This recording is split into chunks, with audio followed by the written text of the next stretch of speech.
Alegria ter sempre a oportunidade de trazer a palavra, trazer a mensagem. E eu tenho a plena convicção de que eu tenho uma mensagem de Deus para vocês essa manhã. Amém? Vocês creem que Deus quer falar com vocês essa manhã? Vocês creem realmente de todo o coração que Deus tem uma mensagem para vocês essa manhã?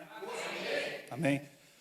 Para que vocês não pensem que isso é cacoete de início de mensagem ou frase de efeito, né? Ah, Deus tem uma mensagem para você. Se a gente olha em Tiago 4:5, a gente vê, né? A palavra fala assim, ó, vocês acham que sem razão que a Escritura diz que Ele, Deus, né, fez habitar em nós o Espírito Santo com fortes ciúmes. Olha só, fortes ciúmes. Tiago 4:5 diz que Deus fez habitar o Espírito Santo em nós com fortes ciúmes. Outra tradução da Bíblia diz que o Espírito Santo anseia por nós intensamente. Mas, mais curiosamente, a tradução na linguagem de hoje diz que o Espírito Santo anseia por nós de forma violenta. Eu fico pensando, nossa, como é que a tradução na linguagem de hoje foi partir para uma direção tão diferente. Mas a verdade é que em Tiago, a palavra original em grego, ela pode ser traduzida tanto quanto ciúme, tanto quanto rancor. Mas não um rancor de ressentimento, um rancor de quem é menosprezado, de quem é desprezado. E se a gente pensa assim, por que o Espírito Santo teria ciúmes de nós? Assim como um noivo pode ter ciúmes se a noiva tem outros namorados, tem outros amantes, tem outras prioridades na frente dele, ele pode ter ciúmes. O Espírito Santo anseia por nós de forma ciumenta, porque muitas vezes a gente coloca outras prioridades na frente dele. Ele pode ansiar por nós, não com um rancor ressentido, mas com um rancor de quem é menosprezado, de quem é desprezado. Mas a verdade é que a palavra diz que o Espírito Santo anseia por nós, de maneira forte, grandemente. Vocês entendem isso? O Espírito Santo anseia por falar conosco, para que a gente se relacione com Ele, para que a gente tenha comunhão com Ele. Vocês entendem isso? Amém? Então, se essa manhã eu digo para vocês que Deus quer falar com vocês, não é frase de efeito, o Espírito Santo quer falar com você essa manhã. Amém? Você crê nisso?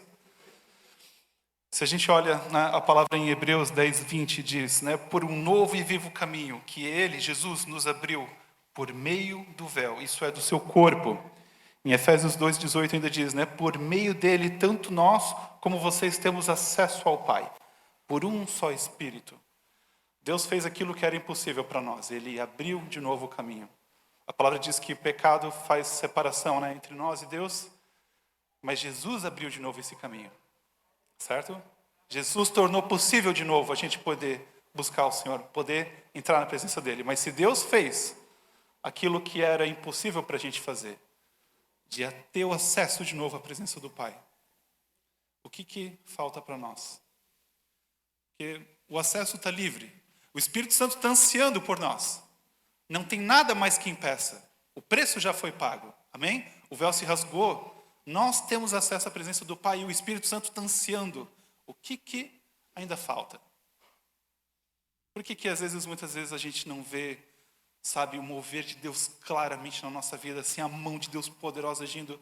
Por que às vezes parece que falta mais? Vocês podem abrir em Tiago 4:8. Vai aparecer ali também no telão. Mas Tiago 4:8. Tem um texto que eu gosto muito e é particularmente muito inspirador.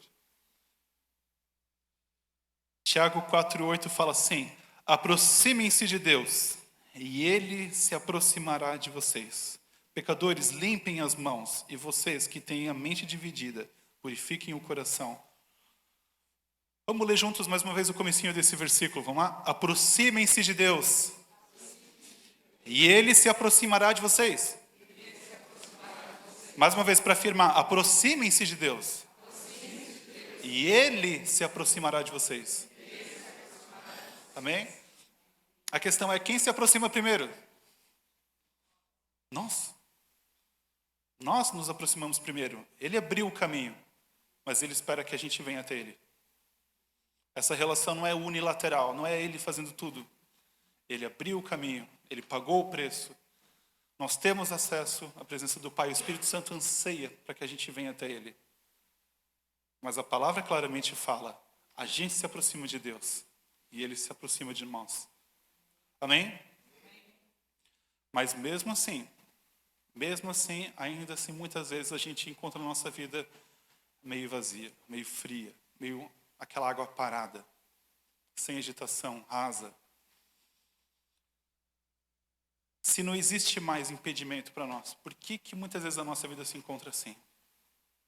Eu gostaria, essa manhã, de falar de um princípio que muitas vezes é mal entendido, mas que é um princípio que é essencial para que a gente possa fluir na nossa comunhão com Deus, fluir na nossa intimidade com Ele, fluir em ouvir a voz dEle, em ter realmente mais dEle na nossa vida. Eu gostaria de falar essa manhã sobre o temor do Senhor. Vocês podem abrir mais uma vez a Bíblia de vocês ali em Deuteronômio, ali logo no comecinho ali do Antigo Testamento, ali nos primeiros livros ainda. Deuteronômio, capítulo 10. Deuteronômio, capítulo 10, versículo 12.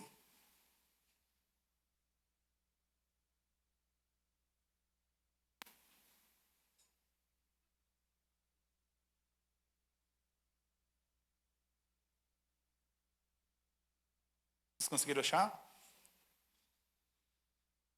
Vamos ver se vai aparecer aqui também na tela para quem não consegue ter Bíblia. Foi? Não? Deuteronômio 10, 12 diz assim: E agora, ó Israel, o que o Senhor, o seu Deus, pede de você, senão que tema o Senhor, o seu Deus, que ande em todos os seus caminhos e que o ame e o sirva ao Senhor, ao seu Deus, de todo o teu coração e de toda a tua alma. A primeira parte do versículo diz claramente, né? E agora, Israel, o que o Senhor, seu Deus, pede de você, senão que tema ao Senhor, o seu Deus. Esse termo temor, normalmente ele costuma gerar um pouco de dúvida. Porque temor geralmente parece ter medo. Eu tenho temor daquilo que eu quero. Distância? Eu tenho temor daquilo que eu tenho medo. Então, muitas vezes, pode parecer que Deus é só aquele Deus poderoso, Criador do universo, Deus que faz cair fogo do céu, e as pessoas têm que ter medo dele, medo de pecar, medo de errar, então eu tenho medo de Deus. Mas não é isso que a palavra fala. Não é medo, não é ter medo de Deus. Temor a Deus é algo diferente. E é o que eu gostaria de trabalhar essa manhã aqui. Se a gente olha na palavra, a gente vê alguns exemplos do que é ter medo. A gente vê Adão e Eva, no Jardim do Éden, que tinham comunhão diária com Deus. Deus vinha conversar com eles diariamente. Mas a queda causou separação. E de repente, então, eles tinham medo de Deus. Eles tinham algo a esconder. Deus apareceu, né, procurando, como se ele já não soubesse, né, mas ele chama, né, onde eles estão. E eles estão se escondendo. Isso é medo. Isso não é temor, é medo. Ou se a gente olha, por exemplo, né, o povo de Israel, no Egito ainda, né? Moisés vem ao faraó, então, né, liberta o povo de Deus. E interessante que, né, Moisés fala assim para faraó, para libertar o povo de Israel, para que adore ao Senhor. Ele não fala, né, para libertar o povo de Israel para que entre na terra prometida. O anseio de Deus ali já é que antes do povo de Israel entrar na terra prometida, que eles tivessem uma comunhão e conhecessem aquele que fez a promessa, para que adorasse a Deus. E aí, então, vocês conhecem a história, né? Vem as 10 pragas, né? O povo de Deus é liberto, eles atravessam o rio, o mar se abre, o exército egípcio é derrotado, então eles estão no deserto, e através de Moisés, então, Deus quer falar com o povo. E o que acontece? Deus se manifesta de uma forma tão intensa e poderosa, que o povo fica com medo. E eles falam: Moisés, vai você falar com Deus. Isso é medo, isso não é temor, é medo. É ter algo a esconder. É não suportar a presença de Deus. É não conseguir ficar nem perto dele. Eu estou falando isso tudo para que a gente entenda que quando Deus fala, quando a Bíblia fala, a palavra de Deus pede que a gente tema a Deus. Não é para ter medo dele. Mas o que é então ter temor a Deus? O que é temer a ele? Gostaria de falar de 3 características. Não que o temor a Deus se resuma apenas a isso, mas são 3 características muito fortes que eu encontrei ao longo da Bíblia, do que significa temer a Deus. Amém? Se a gente olha, por exemplo, a vida de Abraão. Abraão, ele é casado com Sara, eles não podiam ter filhos. Deus então faz uma promessa a Abraão de que ele teria um filho e que a geração a partir desse filho seria mais numerosa do que a areia do mar, mais numerosa do que as estrelas do céu. E essa promessa demora. Abraão espera, ali no meio do caminho ele tem mais um filho, mas o filho da promessa finalmente chega. E ele está feliz, ele está alegre, a promessa se cumpriu. Mas de repente então Deus faz o impensável. Deus pede para que Abraão sacrifique o filho dele, a ele, a Deus. Algo nunca visto antes na Bíblia. Deus nunca tinha pedido para ninguém sacrificar um ser humano. Mas a palavra ali, isso está tudo em Gênesis 22. Mas a palavra diz claramente que Abraão se levantou no dia seguinte e foi fazer aquilo que Deus pediu para ele, foi sacrificar Isaac. E o que acontece? Deus não pediu para Abraão sacrificar Isaac no quintal da casa, é uma viagem, é cumprido. Abraão tem tempo de ficar remoendo aquela informação toda. Talvez já passou o calor do momento onde Deus se manifesta a ele e pede para que ele sacrifique o filho. Então ele tem todo aquele trajeto para ficar pensando, mas isso não faz sentido. Isso não... Ele é o filho que Deus me prometeu, como é que agora ele pede para sacrificar? Eu acho que isso não foi Deus, eu acho que foi o diabo. Eu acho que eu vou voltar e vou esperar mais sonhos e sinais claros de Deus. A gente não vê nada disso acontecendo. Deus mandou e ele, de maneira resoluta, na manhã seguinte, ele pega Isaac e segue rumo ao sacrifício. Vocês conhecem a história ali em Gênesis 22, 11 e 12, né? Abraão está prestes a sacrificar Isaac. E então o anjo aparece e diz, Abraão, Abraão. E Abraão responde, eis-me aqui. E o anjo fala, não toque no rapaz, disse o anjo. Não sei se aparece ali, ótimo. Disse o anjo, não lhe faça nada. Agora sei que você teme a Deus, porque não me negou seu filho, seu único filho. Interessante que a palavra diz que você, agora sei que você ama a Deus. Agora sei que você é obediente a Deus. A palavra diz, agora sei que você teme a Deus.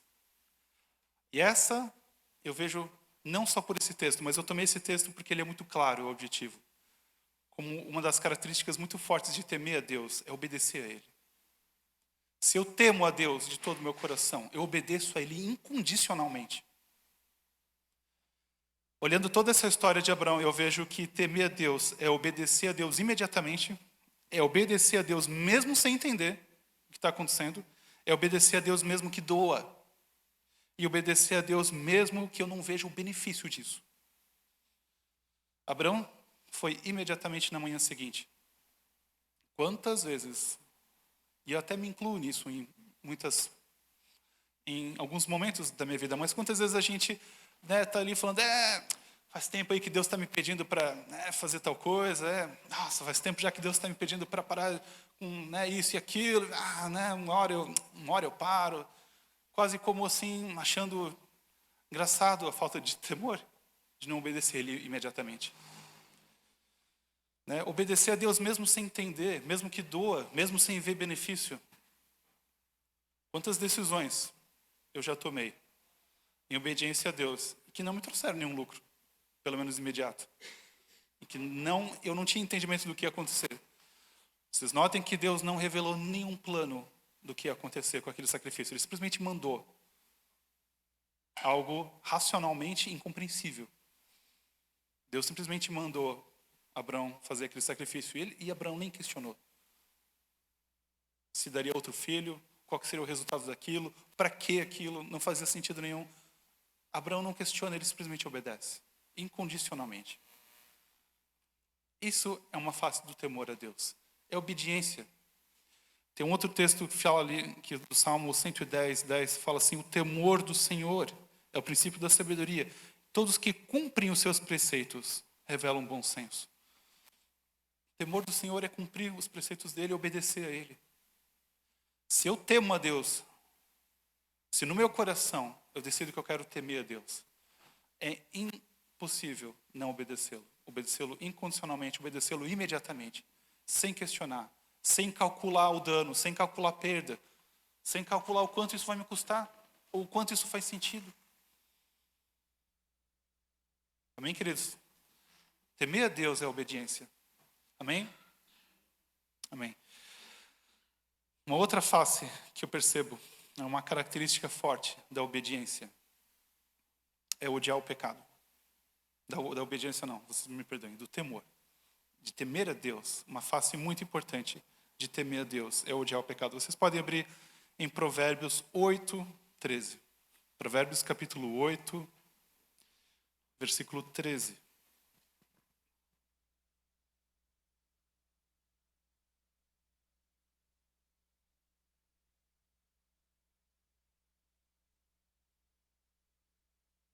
Provérbios 8:13 diz assim: o temor do Senhor consiste em odiar o mal, aborrecer o orgulho e a arrogância, o mau caminho e a boca perversa.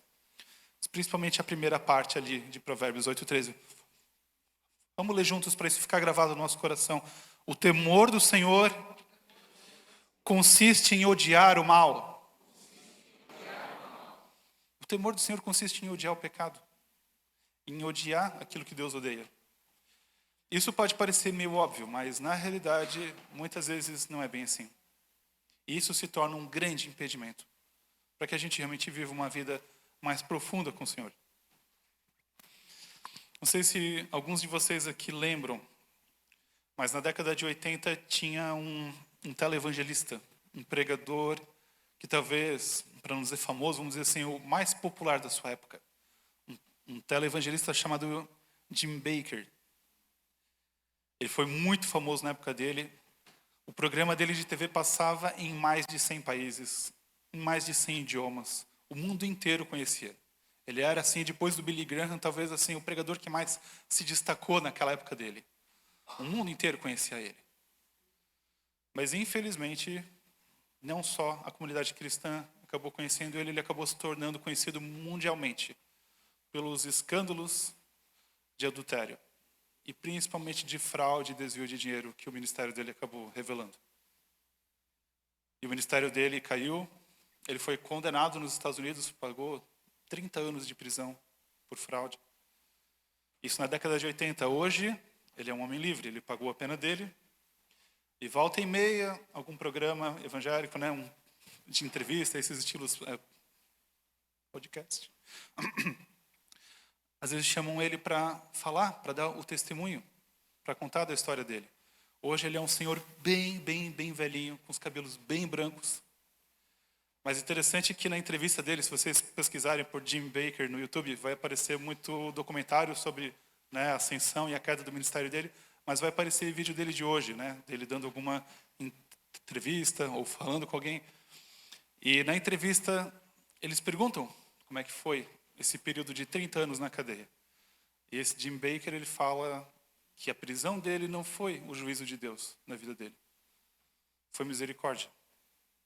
Porque se ele não tivesse sido preso, ele passaria a eternidade e eternidade no inferno.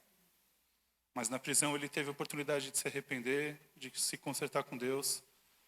Pagou o preço do pecado dele até o final, mas arrependido e reconciliado com Deus. E a entrevistadora, num momento, ela pergunta para ele em que momento na cadeia que ele realmente passou a ter uma experiência maior com Deus e amar mais a Deus. E a resposta do Jim Bakker é interessante. Ele responde que o amor a Deus não foi a coisa que mais mudou para ele. Ele realmente fala bem nesses termos. Que o que realmente mudou tudo na vida dele foi passar a temer a Deus. Ele diz que ele já amava a Deus antes. Ele realmente estava fazendo a obra. Ele estava pecando junto, estava fazendo, né, estava sendo hipócrita, estava, né, roubando tudo, mas estava ali pregando o evangelho. Ele, na cabeça dele, ele amava a Deus, mas ele tolerava o pecado na vida. Então ele diz: o meu amor por Deus hoje é a maior, mas não foi o que mais mudou na minha vida. O que mais mudou na minha vida foi o temor que hoje eu tenho por Ele. Temor. Queridos, isso é uma coisa muito séria. Muitos de nós, a gente se envolve, sabe, nas coisas da igreja, se envolve em ministérios, se envolve na agenda da igreja, participa, contribui financeiramente, está junto. Mas se a gente tolera pecado na nossa vida, seja pecadinho, seja coisas pequenas, isso é inaceitável. Deus odeia o pecado. E Ele fala, o temor do Senhor é odiar o mal, é odiar o pecado. Amém? Isso a gente já consegue ver no próprio exemplo de Jesus com os discípulos. Vamos olhar para Judas Iscariotes. Quando a gente olha para Judas Iscariotes, parece que a gente resume a vida inteira dele só naquele momento final. Só naquilo que ele fez por último. Mas vamos parar para pensar bem. Judas Iscariotes até... Eu vou pedir para vocês repetirem. Hoje eu entendo por que o pastor André faz tanto isso. Que é para gravar mesmo. E para garantir que esteja todo mundo prestando atenção. Vamos repetir juntos aqui. Vamos falar bem alto. Judas Iscariotes. Deixou tudo para seguir Jesus. Judas Iscariotes. Pregou o evangelho. Judas Iscariotes. Operou milagres. Judas Iscariotes. Está no inferno. Vocês percebem o contraponto disso? Se a gente olha os evangelhos, Jesus enviando os 12 de 2 em 2, Judas Iscariotes estava ali no meio. Ele largou tudo para seguir Jesus. Ele pregou o evangelho junto com os outros discípulos. Ele operou milagres junto. Mas ele tolerou passar a mão no dinheiro que estava com eles. Ele tolerou negociar Jesus, a prisão dele, por dinheiro. E isso é uma coisa que nunca vai andar juntos. Temor a Deus é algo simples, é algo diferente do que simplesmente amar Ele de alguma forma, ter algum nível de amor, de apreço, de sentimento por Deus. Eu amo Deus. Eu sinto um arrepio quando eu penso em Deus. Mas se a gente tolera pecado na nossa vida, isso de nada vale. Sempre vai ser uma pedra no nosso relacionamento com Deus. Sempre. Vocês entendem isso? Talvez alguém pense, eu sirvo a Deus, eu toco, estou envolvido em ministério, eu sempre vou nos cultos, eu contribuo. Por que eu não vejo mais do mover de Deus na minha vida? Por que eu não ouço Deus respondendo minhas orações? Por que eu me sinto frio, vazio? Talvez essa manhã Deus esteja falando, você ama coisas que eu odeio. E é importante que a gente faça essa avaliação na nossa vida. Tem alguma coisa na nossa vida que Deus odeia? Ele não vai compactar com isso. Amém? Vamos temer a Deus odiando o pecado. Amém? Que o temor a Deus na nossa vida seja amar a justiça e odiar o pecado. Não importa se é um pecado tolerável para todo mundo. Mas todo mundo faz isso. Até os irmãos da igreja que eu sei. Não importa. Não importa se for a coisa mais simples. Se é injustiça, se é mal, se é uma quebra de mandamento. Mesmo uma quebra da lei natural, a lei brasileira, não importa. Deus manda a gente respeitar. Amém, queridos? Vamos ser justos como Ele é justo. Vamos amar a bondade, vamos amar a justiça e odiar o pecado. Não dá para tolerar pecado na nossa vida. Não importa o tamanho. Isso sempre vai ser uma pedra, sempre vai ser um impedimento. Por mais que a gente diga que a gente ame a Deus. Amém? 2 Coríntios 7:1, fala, amados, visto que temos essas promessas, purifiquemo-nos de tudo que contamina o corpo e o espírito, aperfeiçoando a santidade em temor. Em temor de Deus. Amém? Vamos aperfeiçoar nossa santidade em temor a Deus. Removendo da nossa vida tudo que contamina, tanto o corpo quanto o espírito. Amém? A terceira característica do temor a Deus, terceira face que eu vejo, e que é uma coisa que, meu Deus, como hoje em dia isso está desaparecendo, é a reverência, é o respeito máximo a Ele. Vocês podem abrir a Bíblia de vocês em Salmo 89, 7. Salmo 89, versículo 7.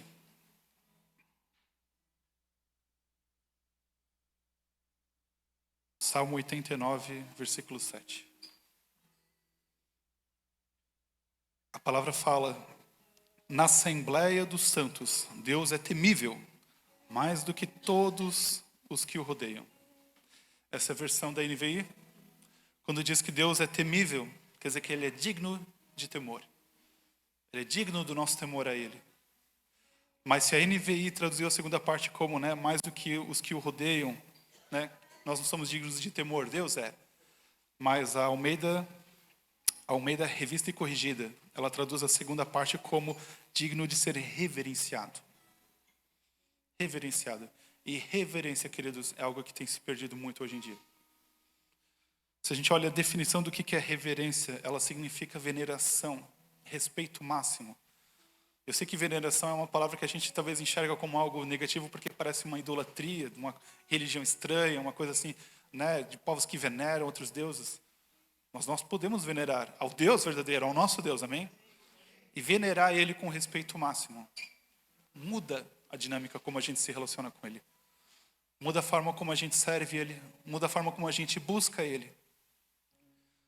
Ter esse respeito máximo, essa reverência, gera em nós, escutem, gera em nós realmente a consciência de que tudo que a gente fizer para Deus tem que ser do nosso melhor.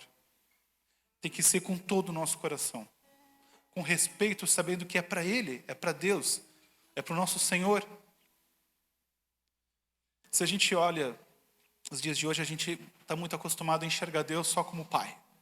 Deus é o papai, é o Abba Pai, papaizinho, como alguns falam. Mas a gente esquece que Deus é Rei. Ele é o nosso Rei, Ele é fogo consumidor. Ele nunca deixou de ser. E muito antes da gente realmente ser resgatado e se tornar filhos dele, Ele já era Rei. Então Ele é primeiro Rei, Ele é primeiro Deus, Criador e Rei. E também é o nosso Pai. Vamos parar para olhar, né? Às vezes você pode pensar, tá, mas que diferença faz essa ordem? Mas vamos olhar para um ambiente de reverência que teoricamente deveria ser muito inferior ao que a gente tem aqui. Mas que infelizmente parece que não é mais. Eu não estou falando daqui especificamente, mas de forma genérica, né, da igreja. Eu não costumo acompanhar tanto a família real britânica, porque eu realmente não me importo tanto com toda aquela glória deles e aquele ouro, e não me importa o quão puro seja a coroa lá do rei, o quão cravado de pedra seja. A gente sabe que isso tudo é pó. A gente sabe que no fim dos tempos isso tudo vai ser pó.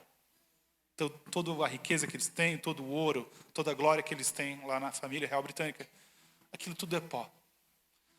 Mas nas poucas vezes em que eu assisti qualquer coisa, seja foi o casamento lá, ou, né, o que quer que seja, a gente via reverência. A gente via, então, lá o rei, depois que a rainha lá faleceu, o rei, sendo coroado, e os filhos e as noras sentados ali próximos, e todos eles quietos, pianinho aqui, ó, olhando em reverência.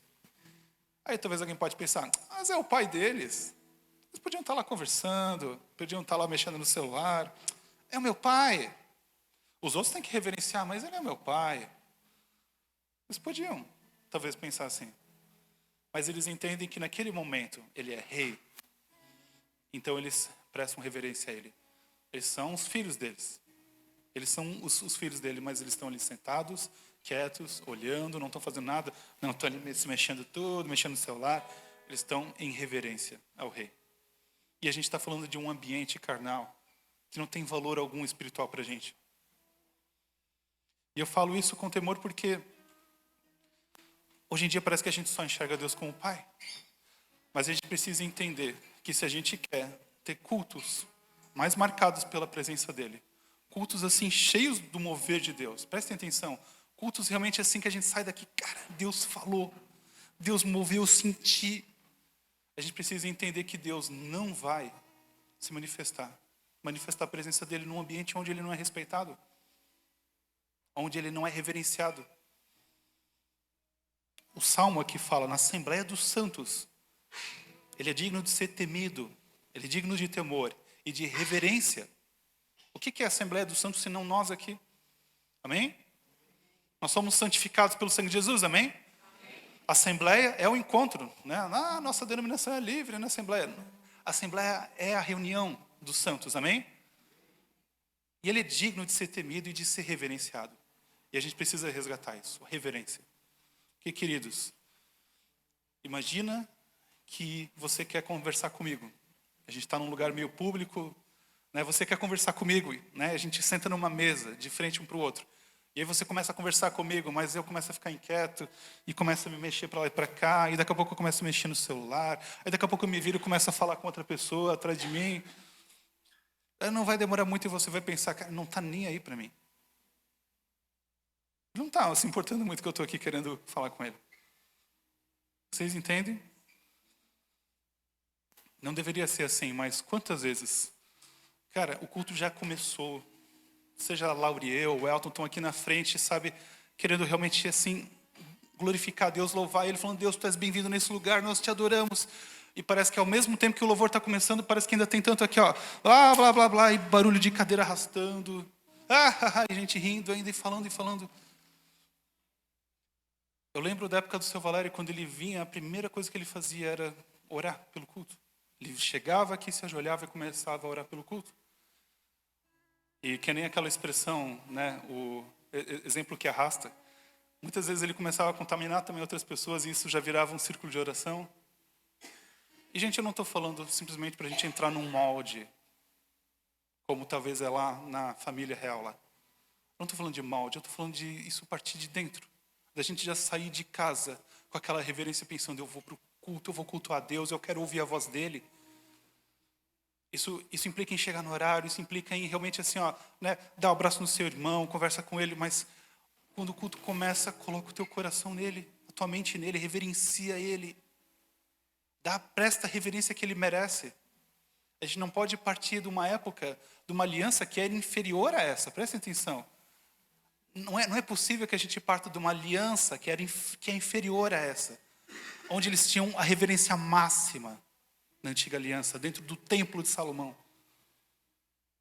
E hoje que a gente vive uma aliança ainda mais de perto com Deus, parece que virou tudo assim mais good vibes. Esse negócio de temor era no Antigo Testamento. Hoje está tudo mais de boa. Vamos dar a Deus a reverência que Ele merece, o respeito. Não é possível, sabe, vir para o culto, é muita ingenuidade da nossa cabeça, vir para o culto e ficar mexendo no celular. Às vezes eu sento ali atrás para ficar também de olho no som, ou né, para acompanhar a gravação. Eu já tive a frustração de ver gente acompanhando futebol. E eu não digo nem placar no Google, eu digo o vídeo ao vivo mesmo. Às vezes aí eu olhava, aí guardava, aí passava um tempo, vamos acompanhar de novo um pouquinho. Como é que Deus vai falar? Deus é digno de toda a nossa reverência. Deus é digno de todo o nosso respeito. Como é que a pessoa, é ingenuidade de ver e achar, Deus vai falar comigo, Deus vai me tocar, Deus vai, sabe, e não prestar reverência, não prestar respeito a Ele. Vocês entendem isso? Temor a Deus é reverência. Temor a Deus é respeito máximo a Ele. Amém? Amém, igreja? Vamos nos colocar de pé. A gente ainda tem o momento da Santa Ceia. Mas eu gostaria de encerrar, de concluir, falando das consequências de temer a Deus na nossa vida. Eu estava pesquisando realmente todas as referências sobre temor. E se vocês começaram esse ano lendo a Bíblia de novo desde o começo, para aqueles que gostam, né, de ler ela uma vez por ano, né, ler ela até o final de dezembro, logo, logo vocês vão chegar em Deuteronômio. E prestem atenção, queridos.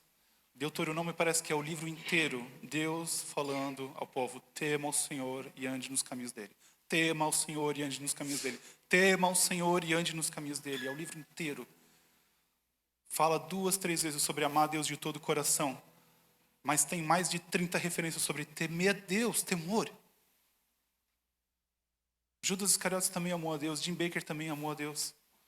Mas o temor vai nos levar a viver a nossa vida cristã realmente de maneira séria, como merece ser vivida.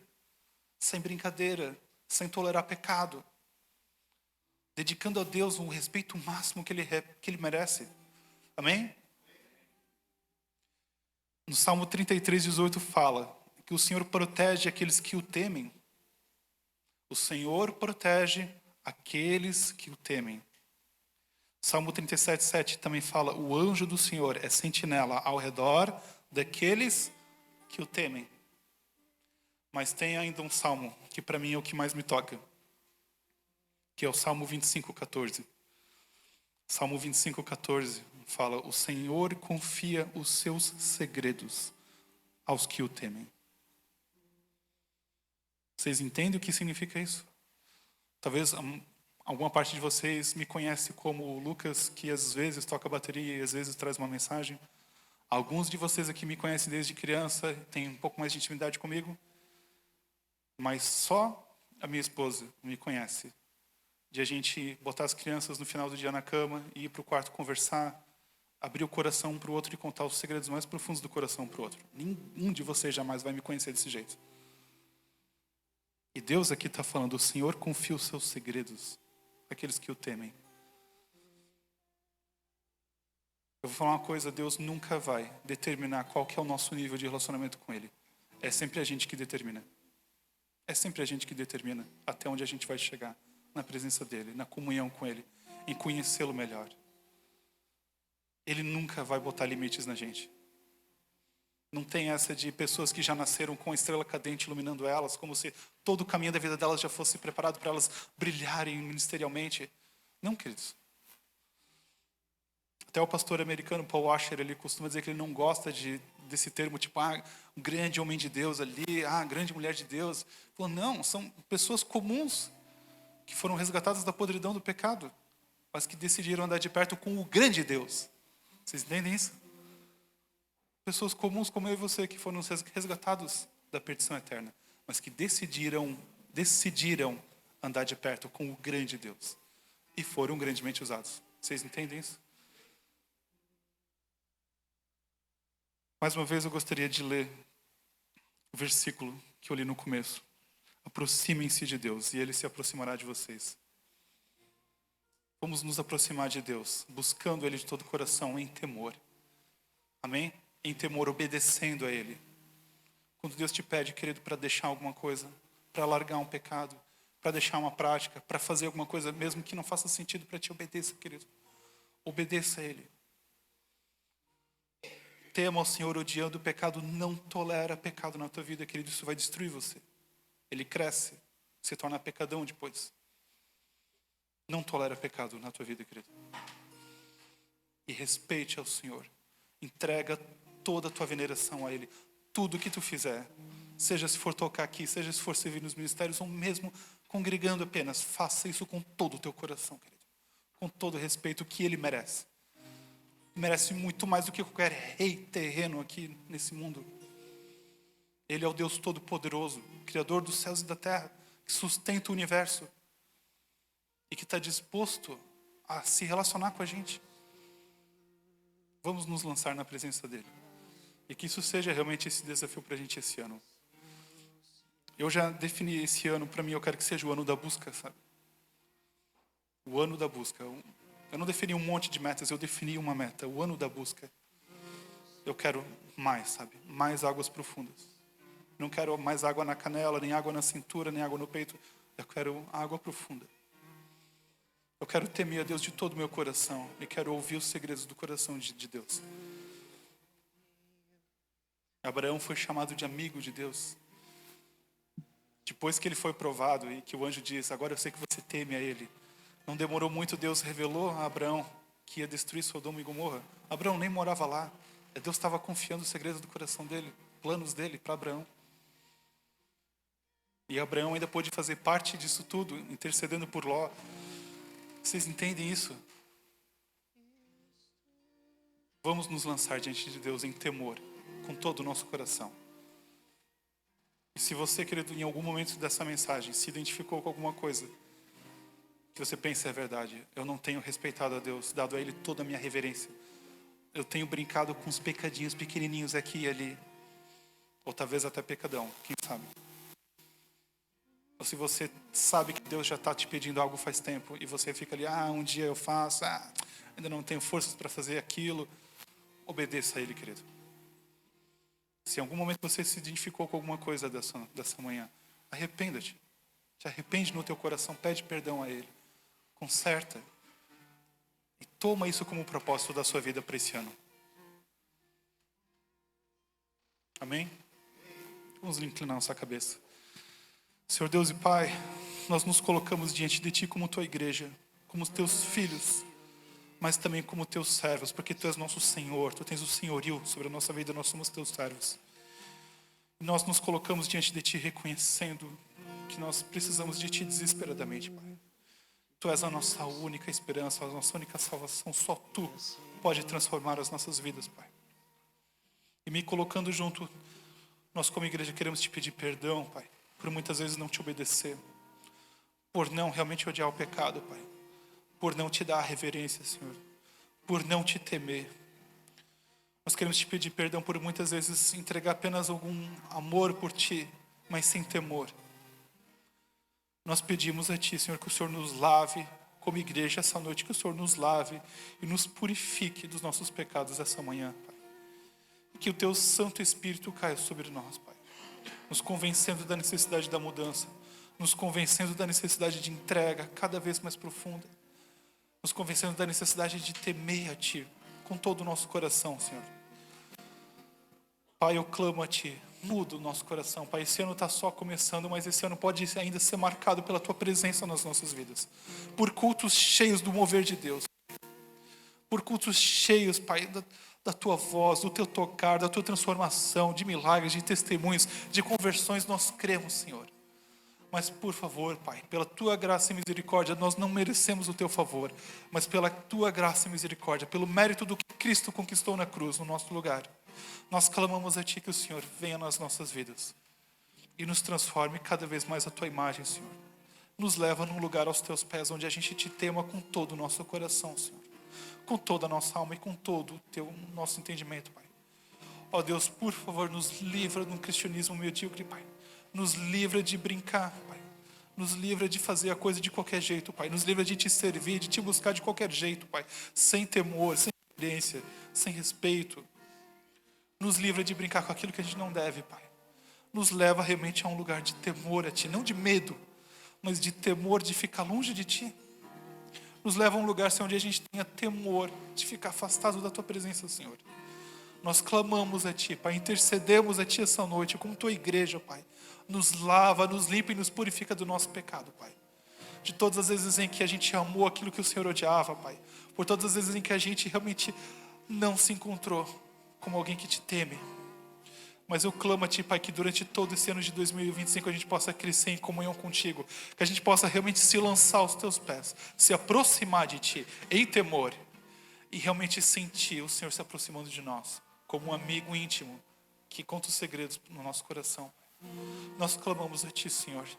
Nos livra de viver religião, Pai. Nos livra de viver modelos. Pai, nos leva, Senhor, à Tua presença, Senhor. Nós clamamos a Ti. Nos leva a uma intimidade cada vez maior contigo, Pai. Nós queremos Te conhecer mais, Pai. Nos leva nesse lugar de temor, Pai, com todo o nosso coração, Senhor. É o nosso clamor essa manhã. E é o nosso clamor para esse ano, Pai. Um ano realmente de busca a Ti, um ano de temor a Ti. Um ano de santificação, de separação para Ti. Um ano de obediência. Obediência incondicional, sem questionar, sem esperar. Nós clamamos a Ti, Pai, como Tua igreja. Em nome de Jesus. Em nome de Jesus. Amém? Nós vamos ter agora também o nosso momento de ceia. Gostaria de pedir o